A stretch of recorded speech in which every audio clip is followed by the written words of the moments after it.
ابے یار ہندوؤں کی کتابیں بھی رٹی ہوئی ہیں, عیسائیوں کی بھی رٹی ہوئی ہیں, پارسیوں کی بھی رٹی ہوئی ہیں, صفحے نمبر بھی رٹے ہوئے ہیں ان کے.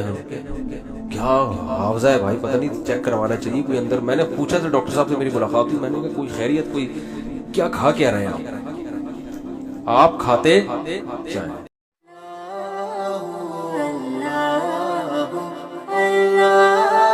ڈاکٹر ذاکر نائک تو ذاکر نائک ہے, وہ تو ہٹو بچوں, کیا خیال ہے؟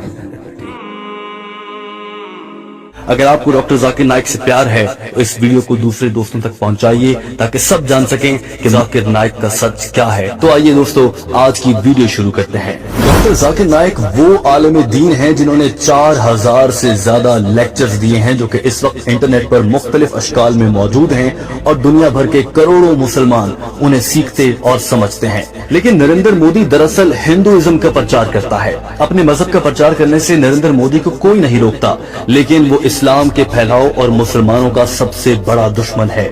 یہی وجہ ہے کہ نریندر مودی نے بھارت میں بسنے والے مسلمانوں کی زندگی عذاب بنا رکھی ہے, اور ایسا ہی اس نے ڈاکٹر ذاکر نائک کے ساتھ بھی کرنے کی کوشش کی. نریندر مودی نے ڈاکٹر ذاکر نائک کو ملک سے بھگانے اور ان پر زندگی تنگ کرنے کے لیے سب سے پہلے IRF اسلامک ریسرچ فاؤنڈیشن کے نام سے ڈاکٹر ذاکر نائک کی وہ تنظیم جو کسی سے 1 روپیہ نہیں لیتی, ڈاکٹر ذاکر نائک خود اس کو چلاتے ہیں, اس کو بند کرنے کی ٹھانی.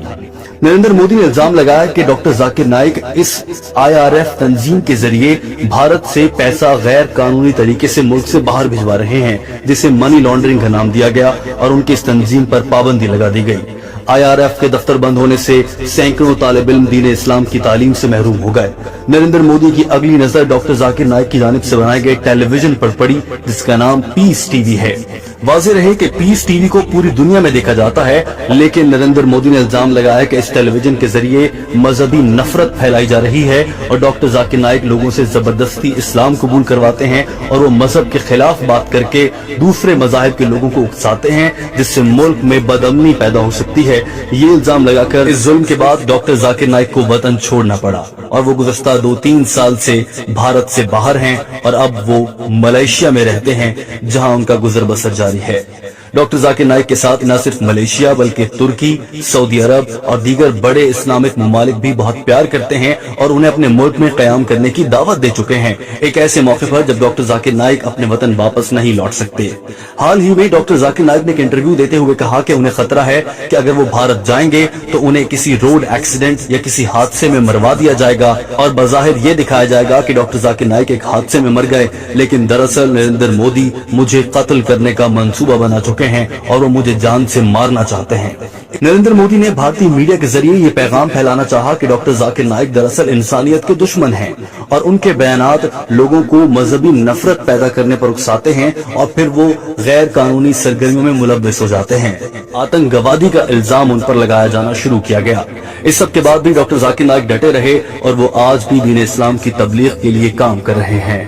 First we have to understand what is the meaning of the word terrorist. Terrorist by definition means a person who causes terror. Now many a times 2 different labels are given to the same individual for the same activity. I'd like to give an example that before India got its freedom, India was ruled by the Britishers and there were many Indians who were fighting for the freedom of the country. These Indians, by the Britishers, they were called as terrorists. But we common Indians, we call them as freedom fighters. Same people, same activity, but 2 different labels. If you agree with the view of the Britishers, that the Britishers had a right to rule over India, then you would call these people as terrorists. But if you agree with the view of the common Indians, that the Britishers came to India to business, they have no right to rule over us, then you would call these people as freedom fighters. You would call them as patriots. Same people, same activity, but 2 different labels. And many times, when I address the Indian press, and when they ask me the same question, that why are Muslims terrorists? So I ask them a counter question, that do you believe Bhagat Singh was a terrorist? And they tell me no. I said, why? At that time, before India got its freedoms, that is more than 70 years back, the Britishers called Bhagat Singh as a terrorist. Do you believe he's a terrorist? And they say no. I say why? No, we know the background, we know the history, that these people actually were freedom fighters. We do not agree Bhagat Singh is a terrorist. I tell them, even I do not agree Bhagat Singh is a terrorist, because even I know the Indian history. So the same Britishers who you did not believe more than 70 years back, today, when the same Westerners, the same Britishers are calling Muslims as terrorists, then why are you believing in them? And they start laughing. Why these double standards? Today, if the media, or if the Westerners, or if the Britishers are calling the Muslims as terrorists, why don't you do a research?